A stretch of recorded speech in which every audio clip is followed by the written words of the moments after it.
আসসালামু আলাইকুম এভরিওয়ান, সবাই কেমন আছো? আশা করি সবাই অনেক বেশি ভালো আছো। তো দেখো, চলে আসলাম আমার সেই মোল্ডগুলো নিয়ে। আনমোল্ড করবো এখন। তো কাল সারা রাত রেখে দিয়েছিলাম জমার জন্য, তো এগুলো কিন্তু অনেকটাই শক্ত হয়ে গেছে। তো চলো এখন এগুলো তোমাদের সামনে আনমোল্ড করছি, দেখি কেমন হয়েছে প্রোডাক্টগুলো। তো সবার প্রথমে আমি ট্রেটাকে খুলে নিলাম, কারণ ট্রেটা অনেক ইজিলি উঠে গেছে। ট্রেটা দেখো কত সুন্দর লাগছে ট্রেটা।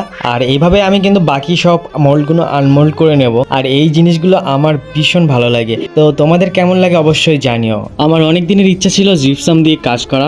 এছাড়া আরো কিছু কিছু কাজ রয়েছে, সেগুলো তোমরা পরবর্তীতে দেখতে পাবে। তো এই জিনিসগুলো কাজ করতে গেলে একটা টাকা পয়সার ব্যাপার থাকে, সাথে সময়, ধৈর্য সবকিছুই দরকার হয়। তো আমার এই মুহূর্তে হাতে অতটা সময় নেই যে এই জিনিসগুলো দিয়ে কাজ করব। ওই জন্য আমি অল্প কিছু জিনিস দিয়ে শুরু করেছি আপাতত। ফ্লাওয়ার বাসটা খুলতে গিয়ে দেখো মুখটা ভেঙে গেছে। আসলে আমি এই কাজটা যতটা সহজ ভেবেছিলাম, এটা ততটাও সহজ না। ছোট ছোট কাজগুলো অনেক সূক্ষ্মভাবে করতে হবে। আর তাছাড়া যে আমি যে জিপসাম পাউডারটা গুলেছিলাম, সেটা কিন্তু একদম পারফেক্ট না হলে এই জিনিসগুলো ভালো আসবে না। তো আমার হয়তো কোথাও একটু ভুল ছিল, যার কারণে ভেঙে গেছে। তো দেখো এখানে জুয়েলারি বক্সের মুখটাও ভেঙে গেছে তুলতে গিয়ে। যাই হোক, প্রথমবার চেষ্টা করেছি, ফিনিশিংটা ভালো এসছে, কিন্তু মুখটা ভেঙে গেছে আর কি। নেক্সট টাইম আরো ভালো করবো ইনশাআল্লাহ। তো তোমরা যারা আমার পেজটা এখনো ফলো করোনি, তাদেরকে বলবো আমার পেজটা ফলো করে পাশে থাকতে।